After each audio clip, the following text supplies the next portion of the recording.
Yo, what's up, everybody out there in YouTube land? Triple B's is back in the Haunted Basement Studio once again, and welcome and thank you for joining me today. And in this episode, I'm going to do a movie review on Winnie the Pooh, Blood and Honey. Now, was this movie any good? You'll have to stay tuned to find out. Christopher.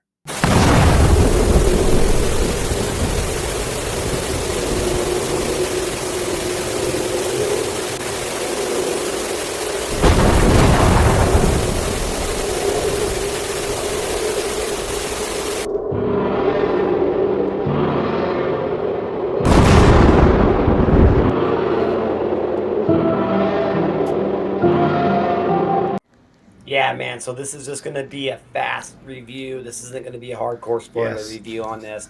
I just got Tell you back the from the truth, movie y'all. theater. Yes, you can see right there. I walked into the movie theater and We're gonna watched come back it. and look at that. And it Right wasn't there. was I got to choose my words correctly to be honest with you. Um I was enjoying myself at the beginning of the flick. I walked in thinking that they were going to have trailers, but there was no trailers at all. So I walked in like at 11:05, and it started at 11, and there was already like something going on, like almost like drawings of, I don't know, and a narration of what's going on that's leading up to this point. So I sat down on my seat, started watching it, and that's when adult Christopher Robbins and his wife get there, and they're looking for Winnie the Pooh and Piglet, and he's telling her about the friendship that they had. She's just, thinks it's all in his head. It's this imaginary friend, but she went along with him there just so that she can play along with it and maybe, help him out. But then all of a sudden he finds the cottage, and shit goes sucking sideways real fucking fast, man. Piglet ends up, getting his wife and like fucking pretty much de-skins her and drains all the blood from her. And then they left Christopher Robin's like as a prisoner, and he's chained up with a bunch of fucking whips on him. And then all of a sudden, we got this other group that shows up to a cabin that's near this 100-acre ranch or whatever, 100-acre wood, lot that fucking Winnie the Pooh's on. And this other group shows up, and it's a bunch of chicks, and they're just trying to get away. And there's this one super hot chick, dude, that just wants to take selfies, in the jacuzzi. And she's pretty hot. She's out there by herself. She's got some music playing. She's taking some photos of herself. And then she starts going through the photos here and like looking and looking, looking. And all of a sudden, man, you can see this shit a mile away. In the background, fucking you see, a figure, it's Winnie the Pooh. And it's pretty cool. And then she like looks behind her and she's like, "What? Hello, hello." And she gets out of the jacuzzi in her bikini, fucking smoking hot, dude. I have to give her that. And she's like, she goes and turns on this light, but it's kind of flashes on and off. She's like, "Oh, there's nobody there. Fuck it."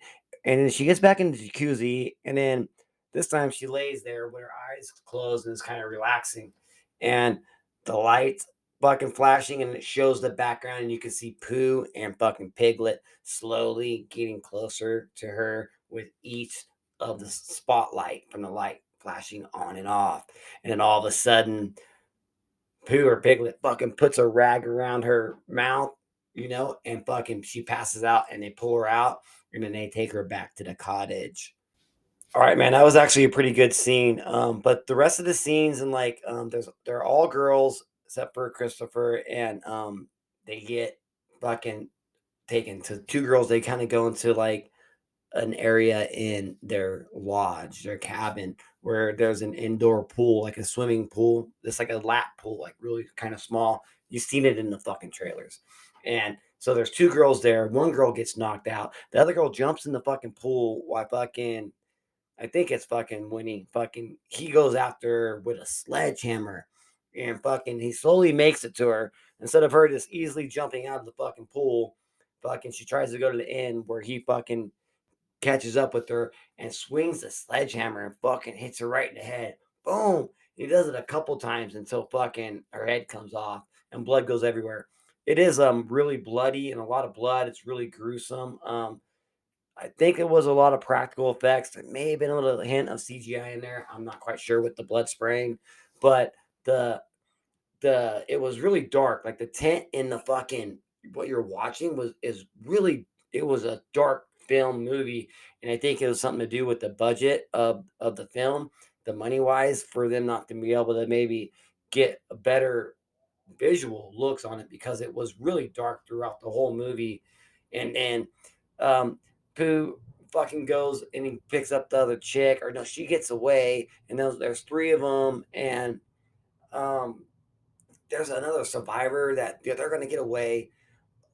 One of the girls, I think it's the girl from the bikini fucking scene. She fucking when they take her and they put her in front of the house and they fucking tie her up, fucking put hands behind her back with her legs up, and then fucking Pooh runs her head over slowly with the car. The tire that slowly goes over and smashes her head, and her eyes pop out, blood gashes, her brains go everywhere. It's fucking crazy. All right, rapid 1 minute. Here we go. The three other girls, man, they fucking take off to fucking leave, and but they hear another like victim, a survivor. We can't leave her. We gotta help her. And they go and they find her, and they help her escape. But then the girl sees her face. She's got fucking cuts all over it, and she's like, "Piglet did this to me, and she wants revenge." She calls out Piglet, and Piglet shows up, and she's able to capture him while the other girls leave, and fucking she's got Piglet there all chained up, and she fucking takes his sledgehammer and fucking hits him over the head a bunch of times until he dies. And then the other girls are running away when a truck pulls up, and you got like three or four rednecks fucking they appear and show up, and they're trying to say, hey, some fucking crazy guy's trying to kill us. And they're like, hey, what's that? And they see in the woods, and all of a sudden fucking Winnie the Pooh shows up. All right, rapid minute number two. Winnie the Pooh shows up to the rednecks and he picks them off one by one, just slowly killing them. Why they don't run away? They just wait for him to fucking go ahead and kill them in one shot. It shows Winnie the Pooh super fucking big as fuck and a little tiny guy right below him. I don't know what the hell that means. And then so we have the final girl and Christopher, because Christopher shows up and he tries to save the day because he escapes his imprisonment, and then he's like, Pooh, leave her alone. Because Pooh has the final girl with a knife right there. He's like, take me instead. Leave her alone. I'll stay with you forever. And then Pooh says, what's he say? He goes, you left. And he fucking slits the girl's throat. She dies. So there's no final girl. She's dead. And then Pooh fucking looks at Christopher and he screams. And he like end cut credits. It ends there. So does he stay with them forever? Did they leave this up for a sequel? All right, so that was Winnie the Pooh, Blood and Honey. Did you go see it? Did you go watch it? I paid $14 for a matinee ticket to see it. I went and supported it. It was a British horror film, so maybe if I would have known that going in, I probably would have just waited for VOD. But fuck it, I went and saw it, and did I like it? Here are the positives. The positives of the movie is that there is a really good bloodshed, some really good kills. You know, that's it, I would say. Oh, and eye candy. They do show some fucking tits in the beginning, but the girl in the jacuzzi with the nice body, man, I thought for sure we were gonna see her boobs, but they didn't. So that brings me to the negatives. Why didn't they show that girl's boobs? They show some other girls' ones. And the lighting was so dark throughout the whole film. Maybe because they couldn't, I don't know. I don't understand the technology in that, why it was like that. But it was okay. It didn't take me out of it, but it was the setups for all the kills and the scenarios that our victims would fall into just went really fast. It was really cliche-ish. Maybe, I don't know. All right, so my final thoughts on Winnie the Pooh, Blood and Honey, Christopher. Yeah, it's alright. I don't really know what I'm gonna rate this, but let me really think about it. All right, man. I thought about it, and yeah, if they're gonna try to make a cinematic universe with this, they gotta build a little bit more story and not just throw a bunch of fucking kills in there and it's like, bam, kill, kill, kill, kill. No chance of these girls even trying to run or get away. But I give you guys props. Good job. But my final ranking on this is going to be a 5 out of 10. I just lost time. Never again.